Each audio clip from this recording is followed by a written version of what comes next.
Jérôme Garcès, 42 ans, arbitre international de rugby. Cette Coupe du Monde 2015 restera pour moi un grand moment en termes d'arbitrage, mais également un grand moment personnel. C'était une période assez compliquée, puisqu'un mois avant, je me blessais au Japon, à la dernière minute de match de préparation de Coupe du Monde. Donc il me restait 3 semaines pour récupérer, pour me préparer.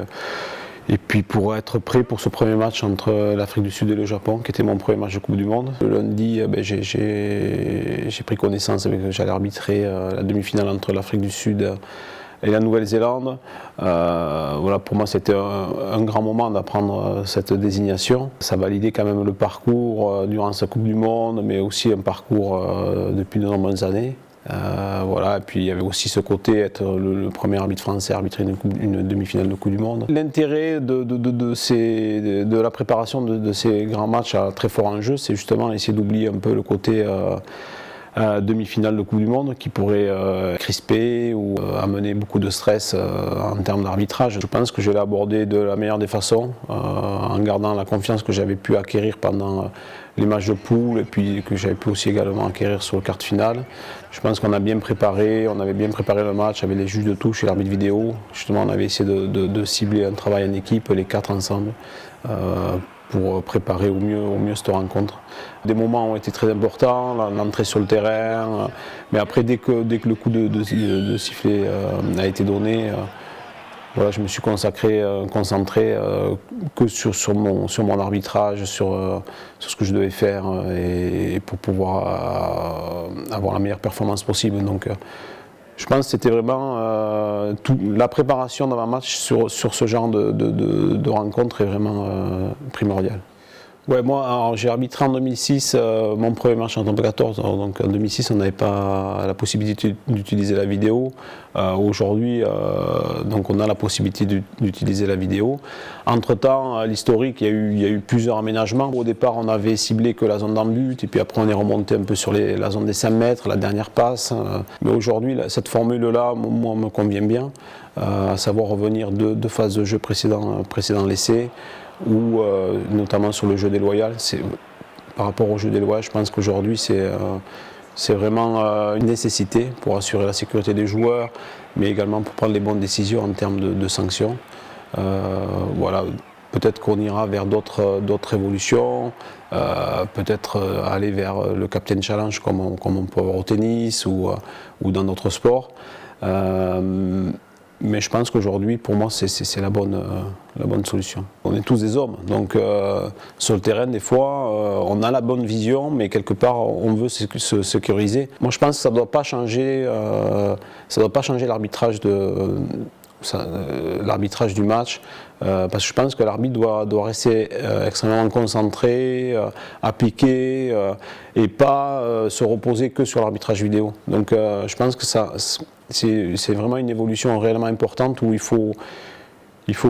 on a la possibilité d'utiliser la vidéo, mais on a des droits et des devoirs sur le terrain. On a montré durant cette Coupe du Monde qu'avec un arbitrage à 4, si je puis dire, un au centre, 2 à la touche et un arbitre vidéo, aujourd'hui on pouvait mener une Coupe du Monde comme on a pu la mener, avec des résultats qui ont été excellents. Après, l'arbitrage à 2 au rugby, ça me paraît quand même compliqué. Pourquoi ? Parce qu'il faut trouver des hommes qui ont la même sensibilité, qui ont la même façon de voir les choses. Ça va demander l'arbitrage de rugby demande beaucoup de cohérence dans toutes les phases de jeu. Donc il faudra trouver 2 personnes qui ont la même vision, qui ont les mêmes sensibilités, qui sont cohérents au même moment. Donc Après, je trouve que expérimenter, je trouve que c'est bien, parce que ça permet de faire évoluer l'arbitrage. C'est une piste qu'on ne doit pas négliger. Dès que les matchs ont été en direct à la télé, de suite l'arbitrage a utilisé donc les micro-arbitres. Je crois que c'était une bonne voie pour l'arbitrage de rugby. Ça permet d'avoir un échange constructif avec les joueurs, un échange respectueux. Après, franchement, aujourd'hui, on arbitre pas en fonction du micro que l'on porte. Je pense qu'aujourd'hui, tout le monde a oublié que lorsqu'on est sur le terrain, on emporte un micro. Mais les échanges avec les joueurs, ce sont tout à fait des échanges extrêmement courtois, polis. Voilà, donc je trouve que dans le rugby, en plus, ça amène une plus-value pour le téléspectateur qui regarde le match, qui peut entendre les conversations entre l'arbitre et les joueurs.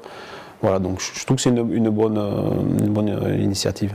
Arbitrer le rugby, il y a l'application de la règle stricte, et puis il y a toute la partie où il va falloir que le jeu puisse se dérouler. Donc l'arbitre doit alterner entre des coups de sifflet et beaucoup de prévention pour que justement assurer cette continuité de jeu qui est réellement importante au rugby. On est très proche de la phase de jeu, très proche des joueurs, on parle énormément aux joueurs, on leur demande de lâcher, de sortir.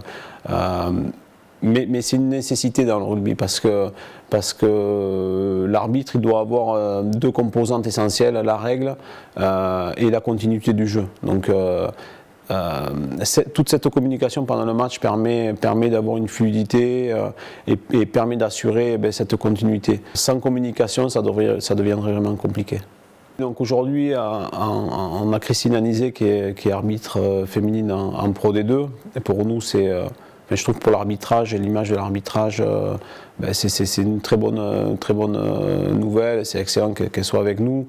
Je pense que la Coupe du Monde qui a été organisée en France, à Paris, il y a 2 ans, a permis d'avoir une vision du rugby féminin vraiment positive. L'arbitrage féminin a toute sa place dans le rugby professionnel, en top 14 ou en Pro D2.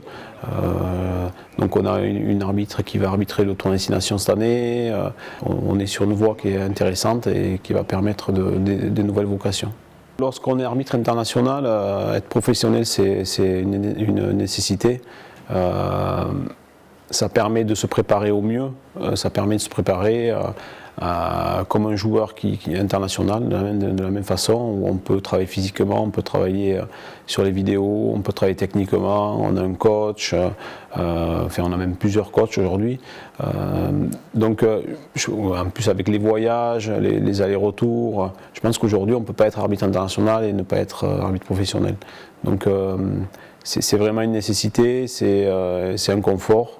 Et je pense que c'est aussi le gage de la réussite, quoi. Durant cette Coupe du Monde, j'ai essayé de ne pas trop m'intéresser au côté médiatique. J'avais dans l'idée de respecter les directives données par World Rugby, notamment sur le jeu déloyal, sur le jeu au sol ou sur la mêlée. Donc je m'étais vraiment consacré sur mon arbitrage et sur mes performances, donc, notamment sur le premier match Afrique du Sud-Japon. Donc l'important c'est de faire un débriefing rapide sur cette performance-là pour pouvoir enchaîner sur le match entre l'Angleterre et le Pays de Galles. Donc voilà, l'aspect médiatique, j'ai essayé de ne pas trop y prêter attention, mais justement au contraire travailler sur mes performances. C'est déjà une très grosse performance. C'était pas acquis que les deux fassent un quart de finale. Il y avait effectivement de fortes raisons d'y croire. Là, une demi-finale, ça montre que non seulement ce sont des arbitres très compétents et qu'en plus, ils ont marqué des points au cours de cette Coupe du Monde en arbitrant des matchs difficiles. Je reviens sur la médiatisation après la Coupe du Monde a été beaucoup plus importante, donc bien sûr les gens ont énormément regardé le rugby pendant la Coupe du Monde, donc ont énormément suivi le 15 de France, ont énormément suivi mais aussi les arbitres français. Donc c'est sûr qu'on est beaucoup plus médiatisé depuis cette Coupe du Monde.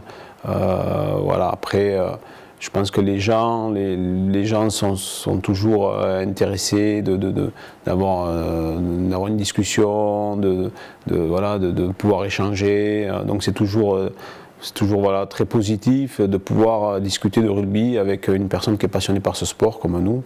Donc c'est sympa, quoi.